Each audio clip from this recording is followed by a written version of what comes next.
Hello and welcome to Potpourri. I'm your host, Shatondra Caldwell.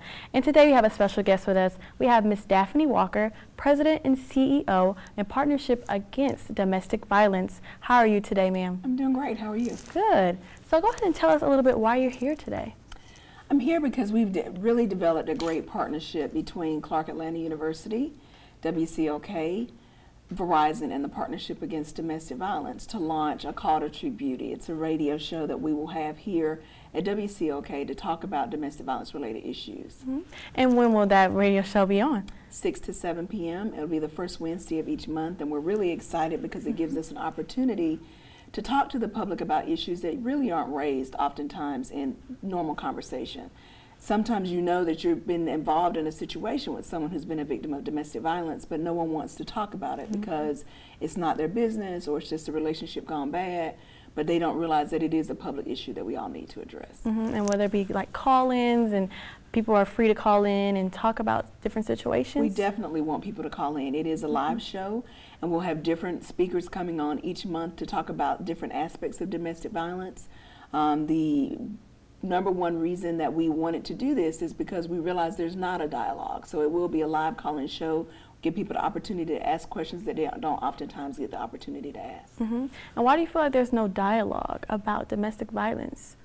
A lot of times I think it's because people want to have it as a private matter, especially if you think about this type of violence happens in our most intimate types of relationships. And so a lot of times people are embarrassed that they may be in a relationship with someone who is causing them some type of physical or verbal abuse. It might be financial abuse or sexual abuse. And so a lot of times people are just not really ready to share that information, but we want to be able to put them in touch with resources and opportunities that will give them a chance to share that information more freely. And will you be on the show every month? I will. I have been given the opportunity to serve as a host. Okay. And so what I will be doing each month is identifying speakers to come in and to work with us and talk about various topics, everything from sexual assault to teen dating violence to dating and violence in dating relationships, but just making sure that we really cover the full gamut as it relates to domestic violence issues. All right. And what are some facts against domestic violence? I know as a student, we don't know much about it. Well, I mean, there are some students who go through it, but we need to know more. So are there some facts that we should know as students? There are definitely some facts. 1 in 4 women will at some point in their life experience domestic violence. And so I tell everybody, if you're sitting in a room with 5 women, one of those women has had some type of domestic violence, either incident or witnessed it or been involved in it in their lifetime. And another thing that we want to talk about too is that this also impacts men, because 1 in 7 men will be involved in a domestic violence relationship. And so what we want to do is really educate the public about that, because a lot of times people say it's not me or it's not somebody that I know, but more often than not it is someone that you know. The other statistic that is troubling for us is that Georgia is 10th in the nation for its rate of men killing women in domestic violence relationships. And so we recognize the importance of really honing in on domestic violence issues and making sure that we get a dialogue going so that we can in some way decrease the amount of domestic violence that we're seeing in the state of Georgia. Okay. And what are some of the warning signs? Shatondra, thank you for asking. A lot of times I think people see the warning signs and they try to ignore them. But if you're in a relationship and that person wants to know where you are all the time, and especially in this age of technology where they can readily find out where you are using apps or trying to text you and those types of things, if they always want to know where you are, we generally actually consider that a warning sign. And some people who are in relationships say, oh, well, the person wants to know where I am. That just means they care about me. Well, there is a certain level of caring, but there's also that person that wants to know your every move. And so we consider that a warning sign.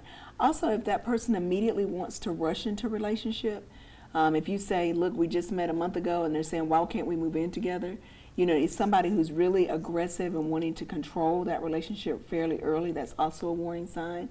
And if they've also had prior situations, if you're in conversations with that person and they say, well, in my last relationship, you know, this person always used to make me mad and I would have to hit her or I would have to yell at this person.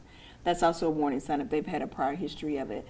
And then another area is a person who really is always depressed or always seems down, never positive, always talking about what isn't happening as opposed to what is. That's sometimes a warning sign as well. And we need to make sure that we pay attention to those things. And then one that a lot of people don't often think about is if that person threatens suicide or homicide. You know, if they say, you know what, I can't live without you, or if you're no longer with me, I'm not going to be able to stay on this earth, that's also a warning sign that that person may potentially be a batterer as well. Okay, so tell me a little bit about this partnership against domestic violence. The Partnership Against Domestic Violence has been in existence since 1975. And it actually originated from a group of women who came together and said, you know what, there are women who are being victimized either physically or verbally in domestic relationships, and we want to provide a safe haven for them. And so from that grassroots organization, they created the Partnership Against Domestic Violence, and we're now the largest domestic violence agency in the state of Georgia. Primarily what we do is operate domestic violence shelters. We have 2 shelters, one in the city of Atlanta and one in Gwinnett County. And our Gwinnett County facility has 55 beds. Our Fulton County or City of Atlanta facility has 41 beds. So we have a total of 96 beds available on a daily basis for women and children who are impacted by domestic violence and who are fleeing that domestic violence situation. And the one thing that we love about it is not only do we provide shelter, but we also provide support services, because we think that it's really important not for us just to provide emergency shelter, but also to look at what can we do to bring these women back to self-sufficiency, where they can leave our shelter and go back into their own homes and back to the life that we know that they deserve. And so we also have them calling in through our 24-hour crisis line. They get placed in shelter, but if they're not interested in being in shelter, we also have outreach services available to them. So even if that person says, look, I want to go stay with my mom, I don't want to come into shelter, but I do need counseling for my child, or I need access to employment opportunities, or those types of things, we help them. We're really proud of our teen dating violence programs, because what we've also recognized is that if we're not able to prevent violence from happening at a really young age, that these young people will then grow up to either be batterers or victims of domestic violence. And so what we spend a lot of time doing is having our annual Teen Dating Violence Summit. We also have a teen dating violence curriculum that we teach to middle and high schoolers to talk to them very early about what types of relationships are healthy relationships and what types of relationships they should avoid. And with the increase in smartphones and technology and texting and Facebook and those types of things, we really had to focus on how it is that we could address that issue with teenagers very early. And then another program that we have is our legal advocacy program, where we go into the court system in Fulton and Gwinnett counties, and we have advocates there that assist people who need temporary protective orders and who are trying to get orders of protection to make sure that the person who's stalking them or committing acts of violence against them no longer has the opportunity to do that. And so those advocates walk them through the court process and also assist them with completing that paperwork so that they can successfully get those orders of protection. And then I think what we also think about is what happens after they leave shelter. And so we do have a supportive housing program where we, for 24 months, allow those individuals to stay where they choose to, and we pay their rent, assist them with utilities, assist them with child care, finding employment, those types of things, and also reestablishing their credit if that's required, so that they can eventually transition into their own homes. So we take a very holistic approach to the issue of domestic violence and making sure that we provide not only those services, but also therapy and counseling and parenting classes, those types of things, to make sure that that woman is fully empowered to be self-sufficient after she leaves us. Right, so now if students want to be involved with this, because this is very touching and I'm sure other students want to help out, how can they help out? Well, they can decide if they wish to volunteer with us, and we are excited about the fact that we do have a number of students from Clark Atlanta University who serve as interns with our organization, who are in the social work program. So a lot of them do direct service where they're able to work with our clients, also provide them with assistance and decide if it's an area that they're interested in going into long term. But even if you wanted to just come in and volunteer for a one-day project where we may be refurbishing plants around the facility or to cook a meal for our clients, we do have volunteers that can come in. They just have to be at least 18 years of age, which most college students would be, and also would have to sign our confidentiality agreement that would indicate they're not to reveal the location of the shelters. Wow, that's great. So let's talk a little bit more about you and your history and how you actually got to where you are today. So tell me a little bit more. Well, much like you, Shatondra, I started at a college. I wish I could tell you it was Clark Atlanta University, which I think is a great place. But I actually can say that it was the Atlanta University Center. And so I graduated from Spelman College. And upon graduating from Spelman, attended law school at Emory University and actually practiced law for 15 years. 8 years of which I sat as a judge in court listening to domestic violence cases. And I also was a former prosecutor in the Fulton County District Attorney's Office in their Crimes Against Women and Children unit. So throughout my legal career, I had some aspect of it that dealt with the issue of domestic violence. And so when this opportunity became available in September of last year for me to serve as the President and Chief Executive Officer of the Partnership Against Domestic Violence, or PADV, we call for short, I took it on because I knew that I was always committed to the issue of domestic violence and knew it was a great opportunity for me to not only do our shelter services and make sure that we have the support services for our clients, but also to spend a lot of time educating the public on the issue of domestic violence. And that's got you where you are today with the radio show called True Beauty. Yes, we're really excited about the partnership that we're going to have with WCOK, Clark Atlanta University, Verizon, and PADV, the Partnership Against Domestic Violence, to really put together a jam-packed show, if you will, from 6 to 7, the first Wednesday of each month, to address domestic violence issues, because we definitely want to increase the dialogue on those issues and also to have people call in and give us their concerns.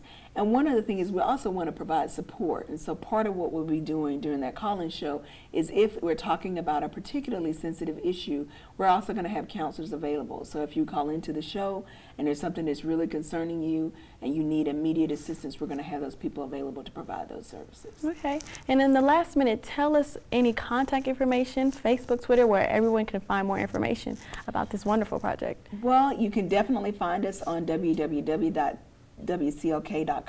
You can also find it on www.padv.org. And what I also will say is that if you wish to do Facebook, Twitter, we're also located on Facebook at PADV Atlanta. And WCOK also has Facebook capability. And so we just ask that you reach out to us however you wish, call into the show, or through social media to ask your important questions in the area of domestic violence. Right. Well, thank you, Ms. Walker, for being on the show today and giving us that great information.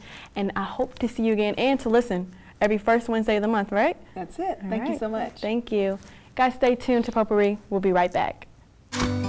Matchsticks, matchbox, matching tie to matching socks. You don't know why, but you're really special to match point, match game. You and I are not the same, but I can tell that you're really special to me. There's something I can give to make you laugh, to help you live. We're the perfect match and you're really special to me. We're the perfect match and you're really special to me.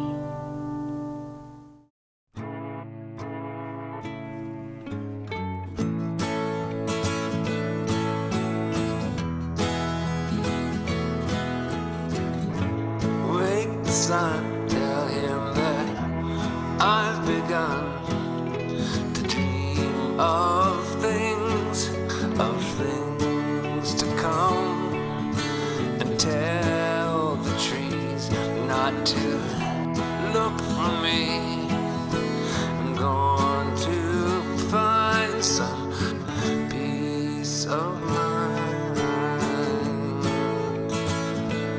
Wake the sun,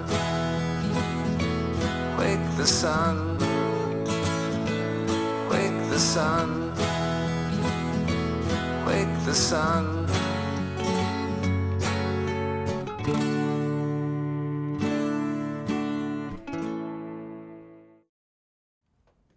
Oh, those boys are much too much. Those boys are much too much. We got the spirit, we're hot, we can't be stopped. We got the spirit, we're hot, we can't be stopped. We're gonna beat them and bust them. The smallest moments can have the biggest impact on a child's life. Let's get a little bit rowdy. R-O-W-D-Y. Take time to be a dad today. Call or visit fatherhood.gov to learn more.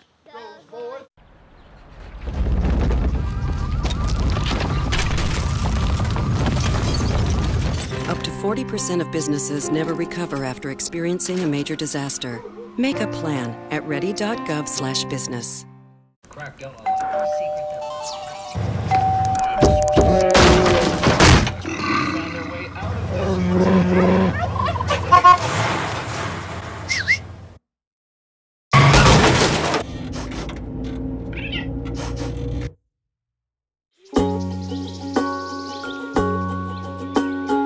Getting closer to nature can get you closer to your family. Go to discovertheforest.org. Welcome back, and with us we have Ms. Trisa Paschal, the Interim Vice President for Institutional Advancement and University Relations. How are you today? I'm doing wonderful, thank you. Good, so please just let me know, what is the Institutional Advancement and University Relations? Well, Institutional Advancement and University Relations at Clark Atlanta University is the division that is responsible for the external constituency relationships for the university. We are responsible for fundraising, for alumni engagement, for communication, marketing, and branding, and PR. So we're basically working with all the external constituents to engage them in the life of the university. And since you mentioned fundraising, is fundraising among most universities across the nation decreasing or increasing? Well, I'm very happy to say that fundraising for most universities across the country is increasing. As a matter of fact, the last report for Giving USA indicated that education was up by about 7%, about over $40 billion.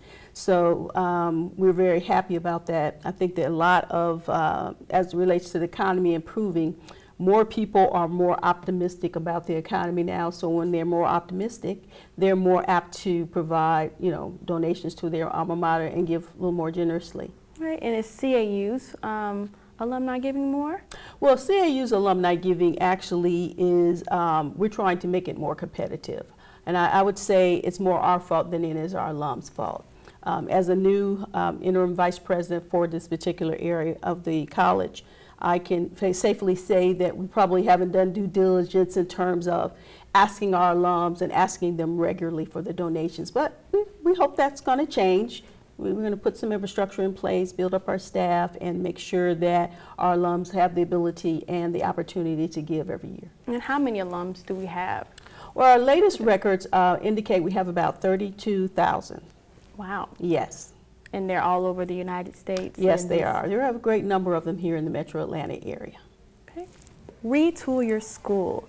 What is that? The Retool Your School program is a Home Depot initiative. It's an opportunity for Home Depot to partner with the HBCU community to provide a challenge to help them upgrade their historical facilities. And the program has opportunities for engagement from a number of our alums, students, faculty, and staff, and friends who simply by engaging in social media can help us win up to $50,000. So why is this important to the HBCU community, in particular CAU? Well, it's important to the HBCU community, as you know. Many of the historically black colleges were buildings on the campuses were built in the late 1800s, early 1900s. They're beautiful historical buildings, but at that time we didn't have some of the modern technology that the buildings deserve today. So for Clark Atlanta University, we have several buildings in that area, and we're looking to make some upgrades as well. Okay, so what is the focus? What is the main focus upgrades that CAU is looking for in particular? Well, according to this particular prize that we're trying for, which of course is the $50,000 prize, we're looking to upgrade the lighting on campus to conserve the energy. Okay, so how can students, faculties, parents of CAU students, how can they get involved and vote for this? Well, the way that they can become involved is to go viral, to take the Home Depot Challenge viral through social media. We have on our website at www.cau.edu an opportunity to go to our homepage, and the vote button is right there. So it's very simple. By voting, you're voting for CAU, and every vote counts. Additionally, we have an opportunity to multiply votes by using various tools, technology that you have, your phone and or your computer to place another vote. Okay, and you're saying voting, so what devices can they use? Can they go on home computers? Can they go on the cell phones and do it? Well, you're allowed one vote per device. So if you happen to have your home computer, that would be one vote. If you happen to use your cell phone, that would be your vote. But if you happen to use your iPad and your computer, then that would be two votes. So you have to be careful. Okay. The actual Home Depot website provides all of the requirements and the criteria in terms of voting. So we ask that you be careful in terms of how many times you vote. And when does voting end? Voting ends on May 2nd, 2014. Okay. Now, how are you guys getting students involved to vote? How are you pushing this out for them? Well, one way we've pushed it out is we've contacted our provost and asked the provost to ask the faculty members to help the students participate by, at the beginning of class, everyone pulling out their cell phones and just pressing the button. Past Retool Your Schools, what was our main focus for those? Well, I'm not sure what your main focus was. I would imagine that smaller projects on the campus, all of them centered around infrastructure improvements. If you go to various buildings on campus, there are a number of different things. You know, you might have an older elevator that needs to be repaired. As I mentioned, lighting. Some of it may be some asbestos removal in an old building, things like that. The maximum award is $50,000, so we are limited in terms of how much we can tackle with these types of grants. Okay. And also there's going to be a scholarship that is going to be announced because of the 25th year of consolidation for Clark Atlanta University. Can you explain that more? Well, actually, we're hoping a number of scholarships. Actually, what we're doing right now is we're running a scholarship drive in honor of the 25th anniversary. As you know, many of the students are suffering from the various adjustments in Pell Grant and Parent Plus loans from the federal government. And as a matter of fact, as of last year, we lost 500 students because there was a gap of about $5,000 that could not be filled once these changes were made in our federal government. So what we've done is we're running a 25th anniversary scholarship drive. The goal is to raise $1 million. And this is an opportunity for all of our alums to become engaged in fundraising with the institution. As a matter of fact, I'm very proud of our National Alumni Association because all of the chapters are engaged in this effort. How are alumni going to help with this scholarship drive? Is there going to be fundraisers? Are there going to be events that are going to be held on campus? Well, actually, there are a number of things that are going to occur and have occurred. We have contacted alums through our telefund program. We'll continue to do that till the end of the year, fiscal year. Our National Alumni Association just held their Spirit of Greatness Gala, where they had 5 honorees to attend and receive their awards for excellence. We had a great crowd for that, and the dinner is a fundraising dinner. The national president has just initiated what we call our social media strategy, and he has designed a website for all of the chapters. It's a running website where you can go on and make donations, and as you make your donations, you're able to see your name and how much you gave. So we hope that that would generate some competition from the classmates if they saw a classmate's name on that drive. Okay. And if students want to help with building the scholarship or being more involved with that, how would they do that? Well, one of the ways I would say the students are helping is through our senior challenge. We have a number of seniors that are engaged in that effort to leave a gift with the institution, and they can purchase a plate for their car, a CAU plate, and part of the proceeds of that plate will go into helping with, Clark Atlanta University. Additionally, there will ultimately be a drive on campus where we're just asking students to just donate their change. And that change will also go into the scholarship drive. If students have access to asking their parents to help, that would be helpful as well, because parents are the ones with the pocketbooks. So we can ask our students to ask their parents to help in the scholarship drive as well. Okay. And are there any last minute things that you want to say? Well, lastly, I just say, it's important that we participate in the Home Depot Challenge because it's a very simple way to raise $50,000 for the institution, for your alma mater, just simply by going to www.cau.edu. Front page says vote here, and vote often, vote regularly. I myself, I'm voting every day, so that's just a simple way. And also remember that we are raising dollars for scholarship. So we would appreciate our alumni as we ask them through our telefund program and our upcoming social media and direct mail programs to participate, give and give generously. We thank you for that. And what are those social media sites? Facebook, Twitter? Well, actually, our social media effort is going to really be through email at this point, and then by the end of the year, we'll see how that goes. That we will be putting some information, particularly on the alumni page. Okay. Well, thank you for joining us, Ms. Paschal. Thank you for having me. I hope that I'm going to vote because I'm a student at CAU, Good. so I definitely want to retool our school. Good. So thank you for joining us. Thank you for having me. And thank you for tuning in to Potpourri. I'm your host, Shatondra Caldwell. Join us next time.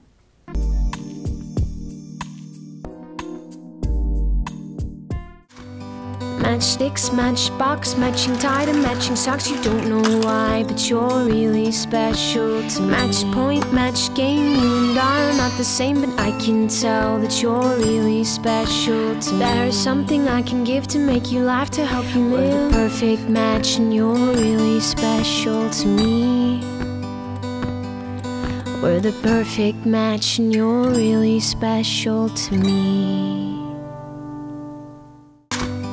Matchsticks, matchbox, matching tie and matching socks. You don't know why, but you're really special to match point, match game. You and I are not the same, but I can tell that you're really special to me. There's something I can give to make you laugh, to help you live. We're the perfect match and you're really special to me.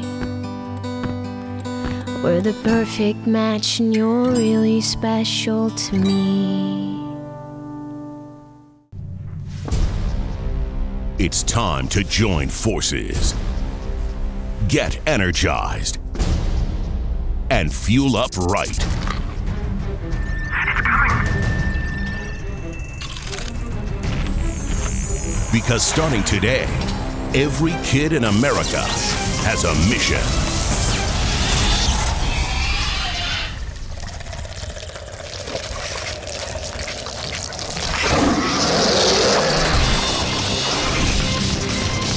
Bring out the action hero in you.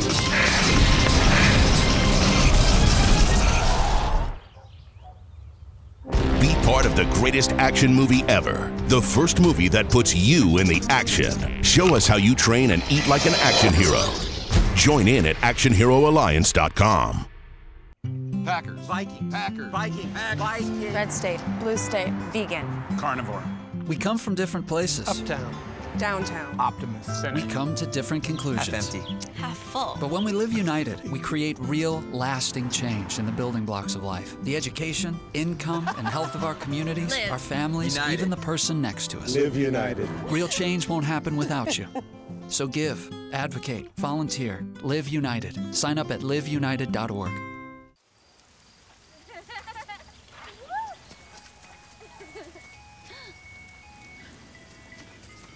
Mom, can we get some ice cream? Please, Mom, please. No, we're having dinner soon. Please.